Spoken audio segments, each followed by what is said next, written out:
রাতে ঘুমানোর পূর্বে আল্লাহ সুবহানাহু ওয়া তাআলার এই পবিত্র নামগুলি ১১ বার পড়লে আপনার গড়ে ধন সম্পদ বৃদ্ধি হবে, গড়ের যাবতীয় অভাব অনটন, দুঃখ কষ্ট সবকিছু দূর হয়ে যাবে। এটা আল্লাহর ওয়াদা। আল্লাহ সুবহানাহু ওয়া তাআলা আপনাকে এত ধন সম্পদ দেবেন যা আপনি কল্পনাও কোনোদিন করেননি। এমন সকল জায়গা থেকে, এমন সকল উৎস থেকে রিজিক দেবেন যা আপনি কোনোদিন চিন্তা করেননি। এটা আল্লাহর ওয়াদা, এটা আল্লাহর ওয়াদা। আপনি আমলটি আজ রাতে শুরু করবেন। আমি আল্লাহর কসম করে বলতে পারি আপনি সকাল থেকে ফলাফল নিজ চোখে দেখতে পারবেন। আজ পর্যন্ত এই আমল করে ব্যর্থ হয়েছে এমন লোক খুঁজে পাওয়া খুবই কম পাওয়া যাবে, কারণ যারাই আমল করেছে নিয়ম মেনে সকলেই আমল দ্বারা ফলাফল পেয়েছেন। আপনার ঘরে যত অভাব অনটন থাকুক, যত বিপদে থাকেন, আপনি বেকারত্ব রয়েছেন, যে কোনো সমস্যায় আজকের এই আমলটি করবেন। আল্লাহ সুবহানাহু ওয়া তাআলার কাছে যা চাইবেন আপনি চাইতে দেরি হবে, আল্লাহ সুবহানাহু ওয়া তাআলা আপনাকে দিতে দেরি করবেন না। এটা আল্লাহর ওয়াদা, এটা আল্লাহর ওয়াদা। শুধু আপনাকে নিয়ম মেনে আমল করতে হবে। তাই না টেনে সম্পূর্ণ ভিডিও দেখার অনুরোধ রইল। প্রিয় বন্ধুরা, যারা এখনও আমার চ্যানেলটি সাবস্ক্রাইব করেননি, প্লিজ চ্যানেলটি সাবস্ক্রাইব করে দিয়ে পাশে থাকবেন। টাকা পয়সা আমাদের জীবনে সবারই কম বেশি সবার প্রয়োজন, কিন্তু টাকা পয়সা অনেক সময় আমরা সেটা ম্যানেজ করতে গিয়ে আমরা বিভিন্ন সমস্যা, বিভিন্ন বিপদ আপদে এবং আমরা ঋণও করে থাকি, কিন্তু একসময় সেগুলো আমরা মিটাতে পারি না, যার জন্য আমাদের জীবনে নেমে আসে অন্ধকার। কিন্তু আল্লাহ সুবহানাহু ওয়া তাআলার কাছে যদি আমরা সে অন্ধকার থেকে বাঁচার জন্য সঠিকভাবে সঠিক নিয়মে আল্লাহ সুবহানাহু ওয়া তাআলার কাছে চাই, আল্লাহ সুবহানাহু ওয়া তাআলা আপনাকে ধন সম্পদ বৃদ্ধি করে দেবেন। আল্লাহ সুবহানাহু ওয়া তাআলা বলেন, উদউনি আস্তাজিব লাকুম, তোমরা আমাকে ডাকো, আমি তোমাদের ডাকে সাড়া দেব। আর আল্লাহ সুবহানাহু ওয়া তাআলার ওয়াদা কখনো বিফলে যায় না, আর আল্লাহ সুবহানাহু ওয়া তাআলার নামের আমল কখনো বিফল হয় না। আজ পর্যন্ত ফলাফল পাননি এমন লোক খুবই কম পাওয়া যায়। যদিও যারা পাননি তাদের আমলে অবশ্যই ঘাটতি এবং সমস্যা রয়েছে, যার কারণে আমল দ্বারা ফলাফল পাচ্ছেন না। যদি আপনার জীবনে কঠিন থেকে কঠিনতর বিপদ নেমে আসে, চারদিক থেকে অন্ধকার নেমে এসেছে, কোথাও কোনো পথ খুঁজে পাচ্ছেন না, আপনি মিথ্যা মামলায় ফেসে গেছেন, আপনার ছেলে মেয়ের বিয়ে হচ্ছে না, আপনি বিদেশে যেতে পারছেন না, বিদেশ থেকে ঋণের চাপের কারণে বাড়িতে আসতে পারছেন না, যে সমস্যাতেই থাকুন না কেন, আল্লাহ সুবহানাহু ওয়া তাআলা সেই সকল বিপদ থেকে উদ্ধার হওয়ার জন্য আপনাকে নিজে তিনি পথ দেখাবেন। এটা আল্লাহর ওয়াদা, এটা আল্লাহর ওয়াদা। আপনি শুধু আমলটি নিয়ম মেনে সঠিক সময় করবেন, ইনশাআল্লাহ আল্লাহ সুবহানাহু ওয়া তাআলা আপনার অভাব অনটন ঘর থেকে যাবতীয় সমস্যা দূর করে দেবেন। এটা আল্লাহ সুবহানাহু ওয়া তাআলা বলেন। রাসূল সাল্লাল্লাহু আলাইহি ওয়াসাল্লাম বলেন, যদি কোনো বান্দা আল্লাহ সুবহানাহু ওয়া তাআলার কাছে দুই হাত তুলেন, তখন আল্লাহ সুবহানাহু ওয়া তাআলা তাকে খালি হাতে ফেরত দিতে লজ্জাবোধ করেন। অবশ্যই আল্লাহ সুবহানাহু ওয়া তাআলার কাছে সঠিক নিয়মে সঠিকভাবে চাইতে পারে। তকদির পরিবর্তন করতে পারে কেবল, তকদির পরিবর্তন করতে পারে দোয়ায়। দোয়া ছাড়া তকদির পরিবর্তন করা কোনোভাবেই সম্ভব না। তাই আপনাকে দোয়া করতে হলে কিছু শর্ত এবং কিছু নিয়ম মেনে দোয়া করতে হবে। শর্ত হচ্ছে আপনাকে অবশ্যই ৫ ওয়াক্ত নামাজ আদায় করতে হবে। আপনি আমল দ্বারা যদি দ্রুত ফলাফল পেতে চান, ৫ ওয়াক্ত নামাজ পড়লে, যে ব্যক্তি ৫ ওয়াক্ত নামাজ পড়ে, আল্লাহ সুবহানাহু ওয়া তাআলা তার অভাব অনটন দূর করে দেন এবং আল্লাহ সুবহানাহু ওয়া তাআলা তার বিপদ আপদ অভাব অনটন দুশ্চিন্তা দূর করে দেন। তারপর হচ্ছে পিতামাতার অবাধ্য হওয়া যাবে না, পিতামাতার অবাধ্য সন্তানের দোয়া কবুল করা হয় না। তৃতীয়ত হচ্ছে আপনাকে হালাল খাবার খেতে হবে। যদি এই শর্তগুলি আপনি মানেন, তারপরে হচ্ছে আপনাকে সঠিক নিয়মে সঠিক টাইমে আমলটি করতে হবে। আমলটি আপনারা কিভাবে করবেন?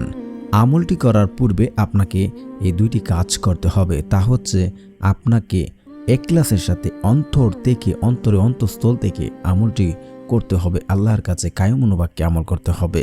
দ্বিতীয়ত হচ্ছে আপনাকে বিশ্বাস করে আমল করতে হবে। আমি একটা হাদিস আপনাদেরকে বলি, আপনি যদি নিজ থেকে বিশ্বাস করে আমলটি করতে পারেন 100% ফলাফল পাবেন। হাদিসটি হচ্ছে আল্লাহ সুবহানাহু ওয়া তাআলা বলেন, যদি কোনো ব্যক্তি আল্লাহর কাছে কোনো বান্দা আল্লাহর প্রতি যেমন ধারণা করেন, আল্লাহ ঠিক তার সাথে তেমন আচরণ করেন। আপনি যদি নিজ থেকে কনফার্ম হতে পারেন যে আজকের আমল দ্বারা আমি ফলাফল পাবো, আল্লাহ আমাকে দেবেন, আমি 100% নিশ্চিত 100% গ্যারান্টি দিয়ে বলছি, আল্লাহ সুবহানাহু ওয়া তাআলা আপনার জীবনের যাবতীয় সমস্যা দূর করবে এবং আপনার দোয়া কবুল করবেন। এটা আল্লাহর ওয়াদা। তাই আপনাকে বিশ্বাস করে আমলটি করতে হবে। এর শর্ত এবং এই নিয়ম। তারপরে আপনি অবশ্যই মেসওয়াক করবেন, শরীরে ভালো সুগন্ধি ব্যবহার করবেন, পরিষ্কার পরিচ্ছন্ন কাপড় পরিধান করবেন। তারপর আপনি উত্তম রূপে উযু করবেন।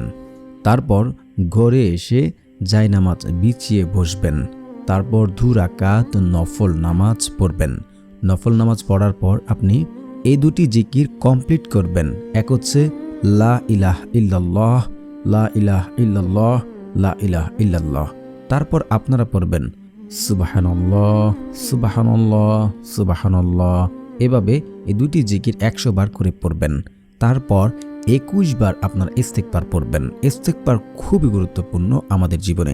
আপনি যদি জীবনে কঠিন থেকে কঠিন সমস্যায় পড়েন, রিজিকের সমস্যা, অভাব অনটনে রয়েছেন, মানুষের ঋণ পাবে, দুশ্চিন্তায় রয়েছেন, যাবতীয় সমস্যা, যে সমস্যা থেকে আপনি উদ্ধার হওয়ার কোনো পথই খুঁজে পাচ্ছেন না, এমন জায়গায় যদি আপনি মন থেকে খালেজ নিয়তে ইস্তেগফার পড়েন, আল্লাহ সুবহানাহু ওয়া তাআলা সেই সকল বিপদ আপদ থেকে উদ্ধার হওয়ার জন্য তিনি আপনাকে পথ দেখিয়ে দেবেন। শুধু তাই নয়, আল্লাহ সুবহানাহু ওয়া তাআলা আপনাকে এমন সকল জায়গা থেকে, এমন সকল উৎস থেকে রিজিক দান করবেন যা আপনি কোনোদিন কল্পনা করেননি বা আপনি কোনোদিন ভাবতেও পারবেন না। এমন লোক দ্বারা, এমন উৎস থেকে, এমন জায়গা থেকে আপনার জন্য রিজিক দান করবেন এবং আপনার দুশ্চিন্তা, অভাব অনটন তিনি দূর করে দেবেন। এটা হচ্ছে ইস্তেগফার যদি আমরা বেশি বেশি পাঠ করতে পারি। তারপর আপনারা দুরূদ শরীফ পড়বেন। দুরূদ শরীফ 3 বার পড়বেন। দুরূদ শরীফ যদি না পড়া হয় তাহলে সেই দোয়া কবুল করা হয় না। সেটা আসমানে গিয়ে ঝুলন্ত অবস্থায় থাকে। তখন আপনি যাই দোয়া করেন না কেন, আপনার দোয়া কবুল করা হবে না। তাই দুরূদ শরীফ পড়বেন। যারা পারেন না আমার সাথে সাথে পড়ে নিন। আল্লাহুম্মা সাল্লি আলা মুহাম্মাদ ওয়া আলা আলি মুহাম্মাদ কামা সাল্লাইতা আলা ইব্রাহিম ওয়া আলা আলি ইব্রাহিম ইন্নাকা হামিদুম মাজিদ। আল্লাহুম্মা বারিক আলা মুহাম্মাদ ওয়া আলা আলি মুহাম্মাদ কামা বারাকতা আলা ইব্রাহিম ওয়া আলা আলি ইব্রাহিম ইন্নাকা হামিদুম মাজিদ। তারপর আপনারা সূরা ফাতিহা পড়বেন একবার। বিসমিল্লাহির রহমানির রহিম, আলহামদুলিল্লাহি রাব্বিল আলামিন, আর রহমানির রহিম, মালিকি ইয়াউমিদ্দিন, ইয়াকা নাহবুদু ওয়া ইয়াকা নাস্তাঈন, ইহদিনাস সিরাতাল মুস্তাকিম, সিরাতাল্লাযীনা আন'আমতা আলাইহিম গায়রিল মাগদুবি আলাইহিম ওয়ালাদ-দাল্লিন, আমিন। তারপর আপনারা 10 বার সূরা ইখলাস পড়বেন। বিসমিল্লাহির রহমানির রহিম, কুল হুয়াল্লাহু আহাদ, আল্লাহুস সামাদ, লাম ইয়ালিদ ওয়া লাম ইউলাদ ওয়া লাম ইয়াকুল লাহু কুফুয়ান আহাদ। তারপর আল্লাহ সুবহানাহু ওয়া তাআলার এই 2টি নাম 11 বার করে পাঠ করবেন।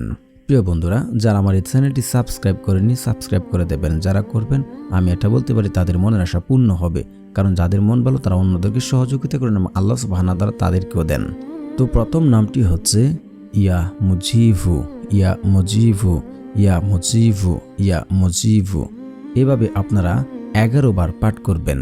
দ্বিতীয় নাম হচ্ছে ইয়া গফুরু, ইয়া গফুরু, ইয়া গফুরু।